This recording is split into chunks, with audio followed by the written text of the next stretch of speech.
गर्दन भी आती है। आइए हम आपको आज नागमंगल लीला का दर्शन कराते हैं। भक्तजनों, श्री वृंदावन धाम में यमुना के भीतर एक बहुत भयंकर और विषैला कालिया नाग अपने परिवार के साथ आकर निवास करने लगा।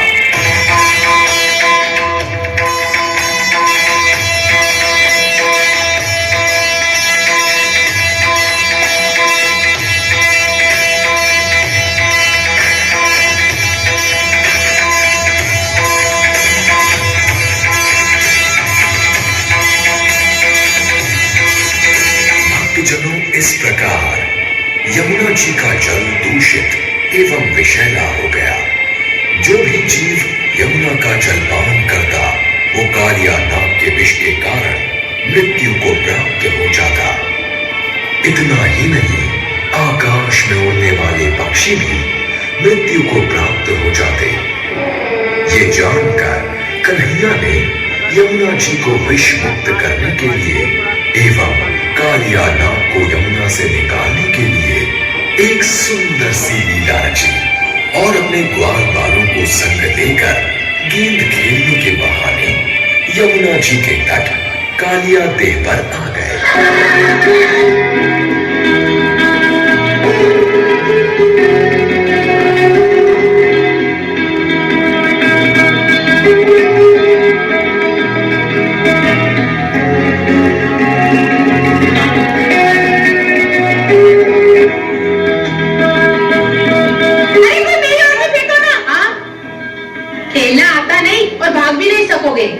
मैं तो कृष्णा, मुझे कोई खेल नहीं देता। मैं दूंगा, परंतु उसे रोक लेना। हाँ, अवश्य रोक लूंगा।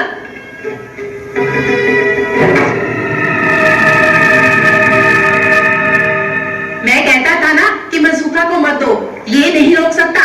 पर वहां से गेंद लाएगा कौन? भेजो मनसूखा को। नहीं नहीं, मनसूखा को क्यों? वो बेचारा डूब जाएगा।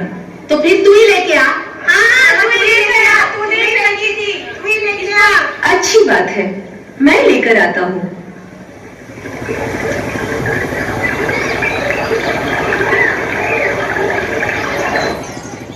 यदा यदा हि धर्मस्य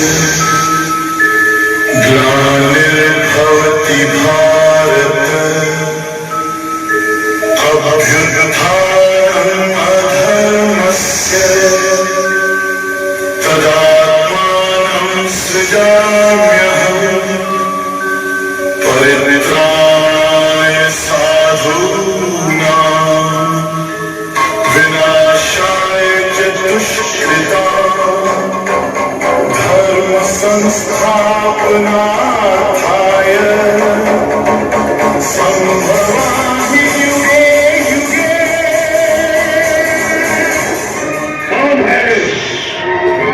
कौन है जिसने हमारे विश्राम में भंग डाला है? कौन है? कौन है?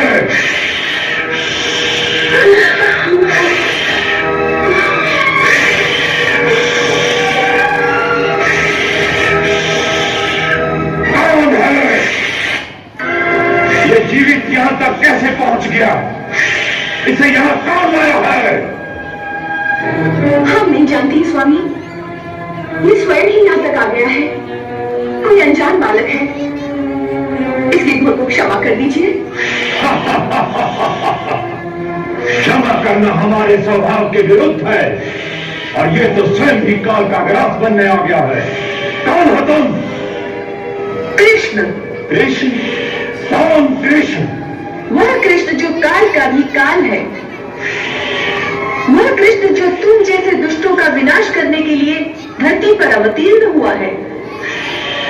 हमें पहचानो सर्पराज, इससे पहले कि तुम्हारे ही दुष्कर्मों की अग्नि तुम्हें ही भस्म कर दे, हम तुम्हें एक अवसर देते हैं कि तुम अपने अहंकार को त्याग कर सच्चे हृदय से हमारी शरण में आ जाओ। हम तुम्हें समस्त पापों से मुक्त करके क्षमा कर देंगे।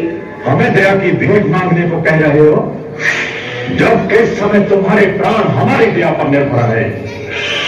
उदंड बालक, जब किसी प्राणी के सर पर काल मंडराता है तो उसकी बुद्धि भ्रष्ट कर देता है। देखो मृत्यु कैसे आती है।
उठ कालिया, उठ, युद्ध कर। नहीं, नहीं उठा जाता। आंखों के आगे अंधकार छा रहा। त्राहिम भाव, त्राहिम भाव। हे देवता, मैं तुम्हारे शरण में आया। मेरी रक्षा करो, रक्षा करो, रक्षा करो।